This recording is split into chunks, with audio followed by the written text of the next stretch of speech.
매일 성경과 함께하는 오늘의 큐티 시간입니다. 6월 16일 오늘의 말씀은 로마서 10장 5절에서 13절입니다.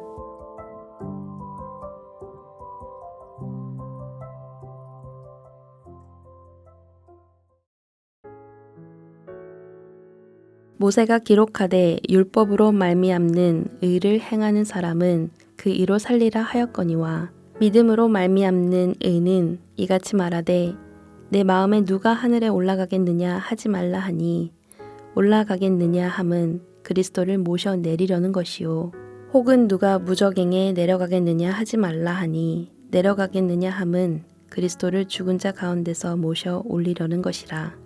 그러면 무엇을 말하느냐? 말씀이 내게 가까워 내 입에 있으며 내 마음에 있다 하였으니 곧 우리가 전파하는 믿음의 말씀이라. 내가 만일 내 입으로 예수를 주로 시인하며 또 하나님께서 그를 죽은 자 가운데서 살리신 것을 내 마음에 믿으면 구원을 받으리라. 사람이 마음으로 믿어 의에 이르고 입으로 시인하여 구원에 이르느니라. 성경에 이르되 누구든지 그를 믿는 자는 부끄러움을 당하지 아니하리라 하니 유대인이나 헬라인이나 차별이 없음이라. 한 분이신 주께서 모든 사람의 주가 되사 그를 부르는 모든 사람에게 부요하시도다. 누구든지 주의 이름을 부르는 자는 구원을 받으리라. 6월 16일 금요일 말씀은 로마서 10장 5절에서 13절까지의 말씀입니다. 오늘 말씀은 두 가지 이스라엘의 길을 대조합니다. 그것은 율법으로 말미암는 의와 믿음으로 말미암는 의입니다. 특히 오늘 본문은 구약 인용구들이 쏟아진다고 할 정도로 구약 인용이 많습니다. 10장 5절은 레위기 18장 5절의 말씀입니다.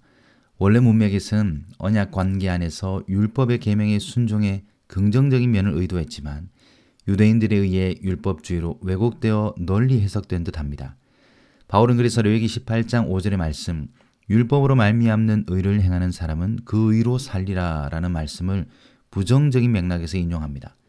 율법의 요구를 다 이룰 수 없음에도 행위에 초점을 맞춘 유대인의 잘못된 선택을 보여주는 구절입니다.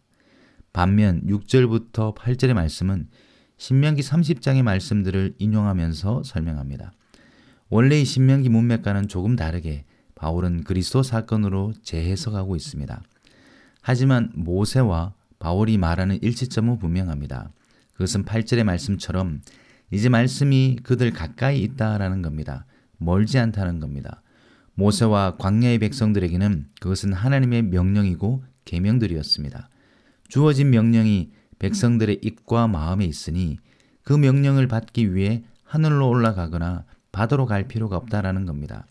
하늘과 바다는 그들의 일상에서 접근할 수 없는 공간의 상징입니다. 모세는 이제 그대들과 입과 마음에 있는 말씀을 얼마든지 듣고 지킬 수 있다고 말합니다.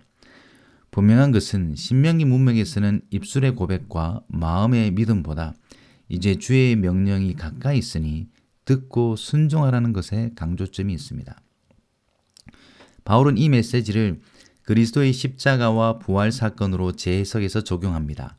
그리스도의 십자가와 부활 사건으로 인해 이제 누구든지 하늘로 올라가거나 무저갱으로 내려가서 의의 말씀을 취할 필요가 없다라는 겁니다. 왜 그렇습니까? 십자가와 부활 사건으로 율법의 요구가 다 이루어졌기 때문입니다. 마찬가지로 핵심은 가까이 있다라는 겁니다. 멀리 있는 것이 아닙니다. 바울은 모세의 신명기 말씀에 언급한 입과 마음을 그대로 받아서 다시 적용합니다. 그것이 우리가 잘 아는 9절과 10절의 말씀입니다. 이 구절에서 입과 마음은 바울이 고안한 단어가 아닙니다. 신명기 말씀에서 모세가 먼저 언급했습니다. 내가 만일 내 입으로 예수를 주로 시인하며 또 하나님께서 그를 죽은 자 가운데서 살리신 것을 내 마음에 믿으면 구원을 받으리라. 사람이 마음으로 믿어 의에 이르고 입으로 시인하여 구원에 이르느니라. 이제 율법이라는 수단은 필요 없다라는 겁니다. 좀 더 문맥에 맞게 이해하자면 누구에게나 접근이 가능하다라는 겁니다. 그렇기 때문에 9절과 10절은 흔히 우리가 사용하는 영접 기도의 원리에 국한할 수 없습니다. 복음은 유대인에게만이 아니라 모든 사람이 접근할 수 있게 되었다라는 의미입니다. 더 이상 율법이라는 다른 수단이나 중간 매개 없이 모든 믿는 자들의 의의 말씀을 입술로 고백하고 마음으로 믿음으로 구원에 이를 수 있음을 뜻합니다. 믿음으로 이렇게 된다는 진리를 재천명하고 있으나 강조점은 누구에게나 접근 가능하다는 것에 있습니다. 그런 의도는 11절부터 13절까지 구약 인용구에서 더 분명하게 나타납니다. 이사야 말씀과 요엘서 말씀을 인용하는 이 구절들에서 주목해야 할 단어들은 11절에 누구든지, 12절에 차별이 없음이라, 13절에 역시 누구든지입니다. 이 구절들은 반복해서 등장하는 표지판 같습니다.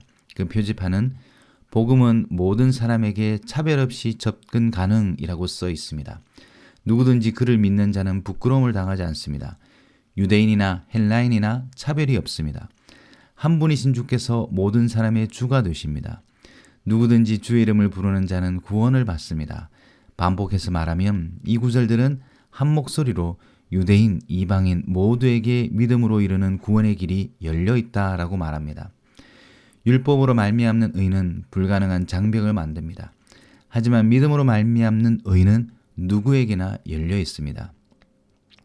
바울은 실패한 이스라엘이 만들어 놓은 율법과 행위의 장벽을 믿음으로 허물고 있습니다.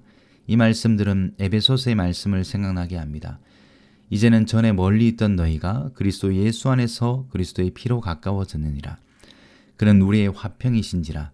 둘로 하나를 만드사 원수된 것 곧 중간에 막힌 담을 자기 육체로 허시고.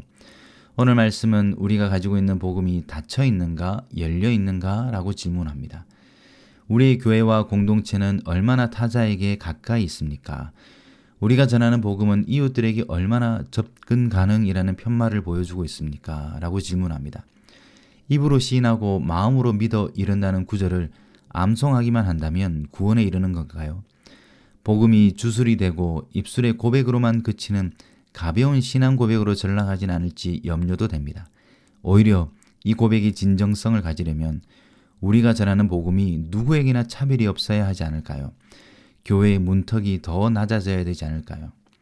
바울의 이 설명은 복음이 가까워졌고 막힌 담이 허물어졌다는 기쁜 소식이 분명합니다. 하지만 에베소서의 말씀처럼 분명 이 신앙 고백은 우리의 삶에 흔적을 남깁니다.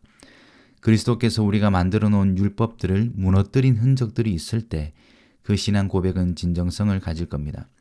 우리가 만든 상징 자산들, 곧 자산, 학벌, 지위, 외모와 같은 가치 체계들이 있을 수 있습니다. 그것은 오늘날 우리와 교회가 만들어 놓은 율법이고 담일지도 모릅니다. 예수를 주로 시인한다는 말은 그런 것들을 예수의 십자가 앞에 내어놓는 것입니다.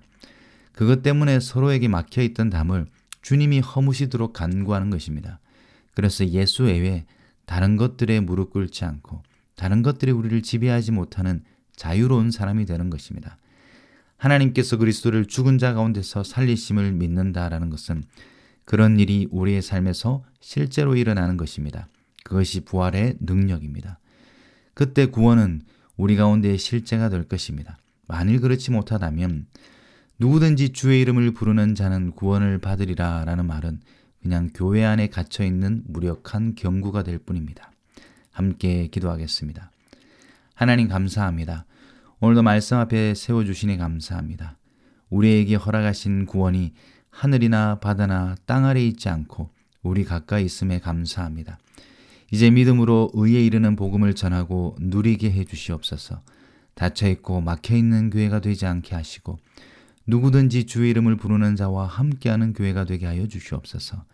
예수가 우리의 삶의 주인임을 고백하게 하시고 죽음의 권세가 부활의 능력으로 굴복하는 믿음을 소유하는 구원의 백성 되게 하여 주시옵소서. 예수 그리스도의 이름으로 기도드립니다. 아멘.